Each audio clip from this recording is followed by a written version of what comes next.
We will not rest. These clowns. Diverse.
Impossible for these systems to maintain themselves. So, it's broken, it's not working, it's not functioning. I think my voice is okay.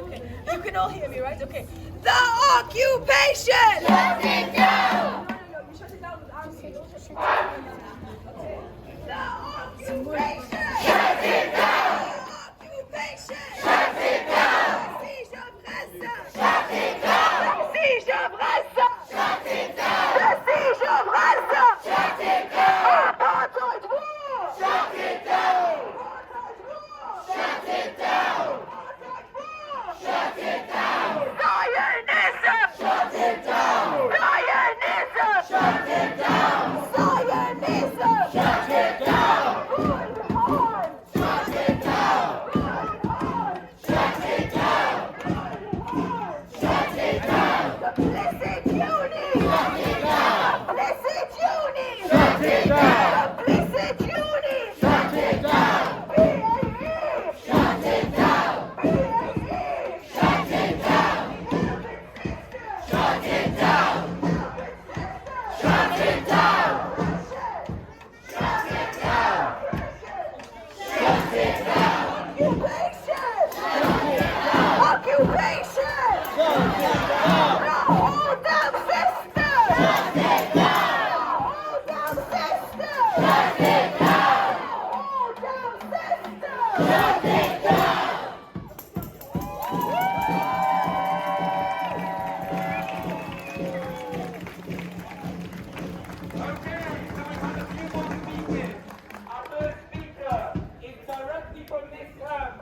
We have to show the utmost solidarity with.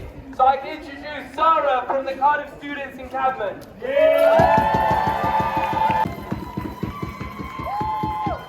Hi everyone, welcome to our encampment, Croeso I Protestors Pobl Palestina.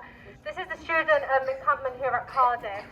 As you know, we've released demands to this university. We've asked them to end their complicity and end all their ties with the Zionist entity of Israel.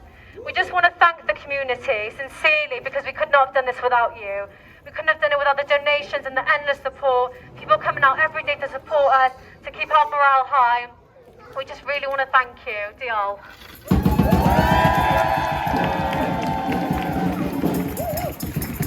To have this encampment further, we really need to expand. So if you could spread the word and raise awareness, that would be amazing. If you know any students, please encourage them to come along, to get involved. Whatever their capacity is, there is a way to get involved.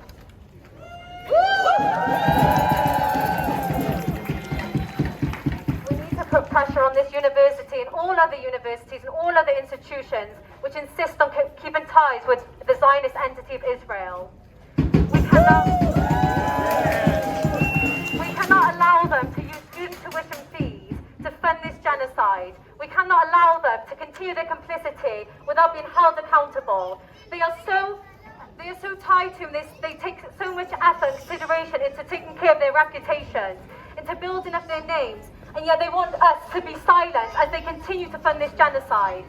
We as the students have had enough.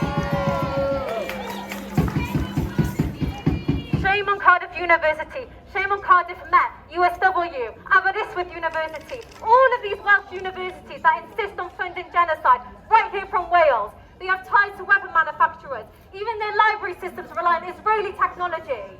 We've seen such double standards. We've seen their reaction to the Russian-Ukraine conflict in comparison to this ongoing genocide. Not conflict, a genocide!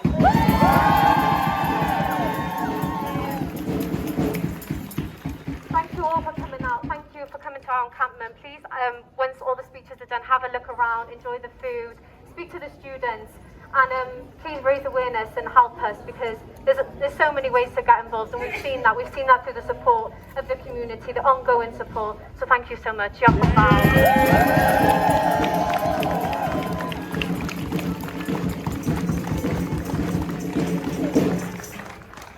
Just on that note, I want everyone to give a big round of applause to Cardiff students, but also Swansea University students. There's only about 7 or 10 of them that are doing this encampment for 21 days.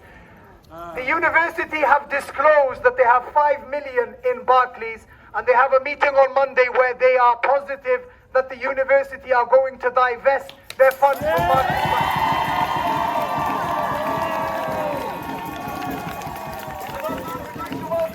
Ben from Youth Demand to the microphone, please. Ben?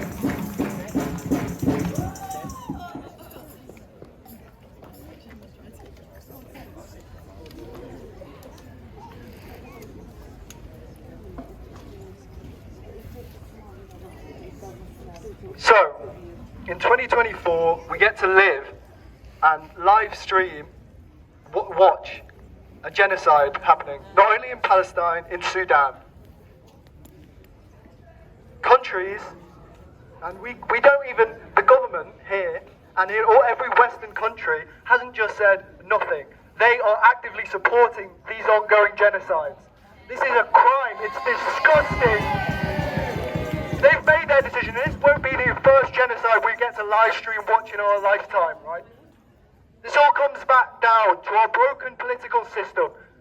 A political system that has colonialism ingrained right down to its very core. One that we need to change if we want there to be any chance of fucking justice for people in Sudan or Palestine.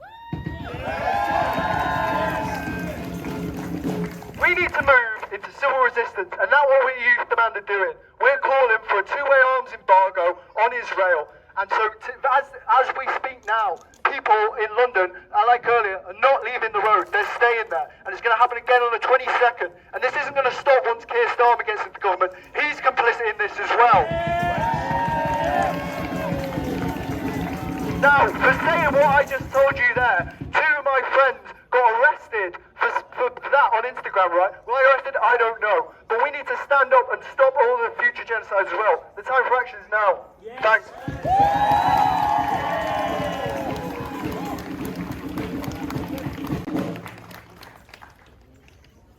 You guys ain't tired of my voice, right?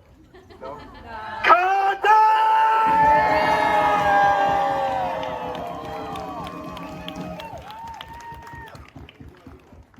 Throughout this lovely protest, as we've come together to share different opinions and different voices, what happens during these movements is that we hear and learn from each other, and we find the space to try and find new alternatives, find a new route, especially when it comes to situations or wars that we don't fully try and fully understand. It's clear with the case of the Israel one and the Palestine. Israel is the enemy and they're the genocidal killers, and we all know and we can see who it is, and they're doing it right in front of our faces, blatantly. Shame! Shame! Shame! With the Sudanese one, it's not so clear. We can't exactly see, and when I say we, I mean the Sudanese people. They can't exactly see who's been attacking them for so long. Not just during this war, but 10 years before that, 20, 30, going back into independence from 1956, on the 1st of January 1956. Since the independence, our country, our people have been under the subject of a hidden hand that keeps on seeking to colonize and have imperial motives for the country of Sudan. If you capture Sudan, you are the king or queen of the continent. That is without a doubt. Why? Because of the resources within the country, which all the imperialist powers are trying to get, not only in Sudan, but also in Congo, that they're all trying to get. And what happens is the innocent people are always caught in the middle, regardless of politics, regardless of geopolitics. It's always the innocent people who have the right to live a normal, peaceful life, to just give their children a sense of security and peace and education and food and drinking water, things that we take for granted and things that we've been seeing in Palestine and in Sudan, that we hope that we can give them just a bit.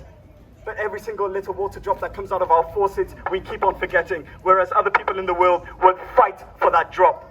How much do we waste? So much. And the reason why I say this is because things are bigger than politics.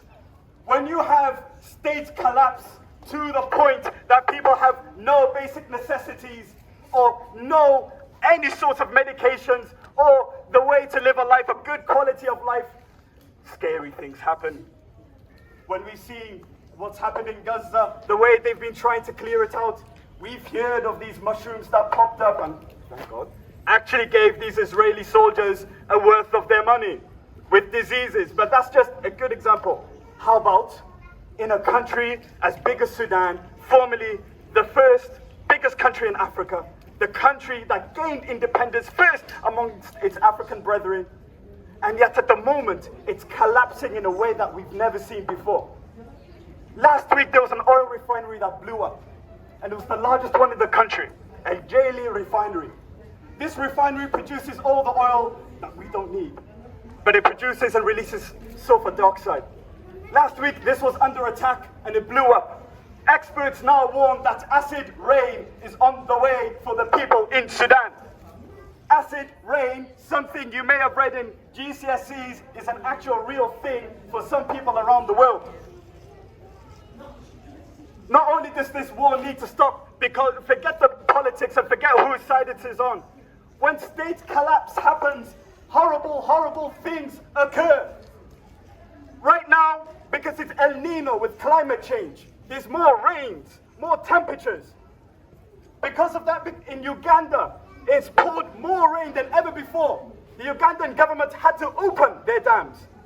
The White Nile, the source, which is in Uganda, the water flew and it went into South Sudan and Sudan, and because there's wars happening, there's not enough engineers to be able to monitor the rising water levels. There's dams. If there's rising water levels, dams, and there is no maintenance checks or engineers or state institutions, tell me what happens. Collapse. Collapse. What happened last year in Libya? Floods, collapse. What happens when there's not a proper system in place because people are too busy trying to kill each other and getting vehemently trying to push out their hatred onto one another as humans when we may not even have the land to live on after this war is over? How could this be? So, as much as everybody may talk, or we do talk about humans versus humans, dude, it's the environment versus us. And we haven't been looking after it well. And sooner or later, Mother Nature always gets her revenge. Especially when we're not treating it because we're too busy spilling blood, red blood, rather than replenishing our lands with blue water. So, in saying that, there are things bigger than us. There are reasons why we need to work together. You don't need to be a political scientist or a person who understands international relations to make the change. If you understand the environment, you can do something. If you understand Bitcoin, can you make a coin to help circumvent international laws that sanction these countries that really need the money to help their people? Do we have amazing coders? Can you write a ChatGPT kind of style with uploading it all the information, digital information about a specific country, and make that ChatGPT come up with some answers us humans haven't managed to link together before? Are you a person who's interested in teaching with kids? Would you like to explore how displacement and war affects the minds of those young people and children, especially those who've been displaced? There's something there for everyone. Understanding how to beat war does not require a political degree. What it requires is a bit of your humanity and a bit of your specialty. Hear, hear. So regardless of your background, if you're an artist, if you're in theater, can you find a way to bring a stage for those who've been affected by war so they can come up on stage and actually express themselves and get it out? Is there a way that we can have, when we share joy with each other, joy is doubled. But when we share sorrows, that sorrow is halved. Is there a way to halve the sorrows that all of us are feeling? This is why we do such protests, yes? Yeah. This is why we all come together, yes? This is the amazing thing, we've been screaming and shouting stuff that if you said normally to other people, they would freak out. Yeah. But we've managed to find a way to halve that sorrow. And every single time our voices stand up and speak up, it's double. That's amazing. Can we not find a way to come together, even much more so than now? I have a solution. It's right behind you. It may be an Intifada revolution, but in this one, no, it definitely is Intifada revolution. In this solution, I want you to look behind you guys. Just look over there, look behind you. What you're seeing is the next generation, this generation of people who are changing the world and doing things step by step. I promise you, it's not going to be 60-year-olds and 70-year-olds who are going to be calling the shots in 20 years' time or 30 years' time. No, it's not. No. Look around you. These are your age peers. If you believe that you cannot do anything, you can just influence the one who is around your age. Because in 20, 30 years' time, you may not know. Your little conversation with them might just change the trajectory of history. These small things count. And in saying that, before I finish it off, this coin, see this? This is Hamiti. Boom! Boom! Boom! As you can see here, it has the gold on the outside because that's the gold of Sudan, and the blood you see, that gold is stained in Sudanese blood. But surprise, we also have a general from the army, Al-Burhan. Boom! Why? Because this man is the one that created this mess by you formally working with him to kill innocent people. And now just because the bullies are crying doesn't mean that they're right. No bully who has been committing genocide and atrocities throughout their career can all of a sudden cry and claim that they need everybody's support. There has to be repercussions. History remembers. I'm part of the belief that as much as these two guys are bad, this is my personal belief, please do not take this with you. I personally believe this guy needs to go, this guy needs to go. When it comes to state institutions, we need to be real. There needs to be a reformation, a change, an eradication, a dismantling of the current army, and there needs to be new professional forces who actually understand what they're doing. Not idiots who shoot guns into the air with 90 degrees up and they fall down on innocent civilians. If you are a person with military background, you know exactly what I'm talking about. You know exactly what I'm talking about. Because when it comes to innocent lives, you cannot be playing with guns, regardless of whether you're in this institution or that militia. There has to be a serious professionalism, especially when it comes to security services. Something Israel doesn't know about, does it? Absolutely not. Hamas has better professionalism, and they've demonstrated it. I can say that easily. And the Sudanese people have demonstrated better professionalism in dealing with the worst humanitarian crisis and world's worst internally displaced crisis than the international NGOs or any other groups I've seen, or even the UN or international governments. Why? Because look around you, we're from many different creeds and backgrounds, but we understand the same message. Yes. All for humans, Yes. all together. Yes. We cherish life more Yes. than anyone should. Yes. Why? Because some of us have been through some bloody battles. Bloody. And we're glad to be here, and we want to share that joy of life with everyone. Yes. Everyone. So give yourself a round of applause. Thank you.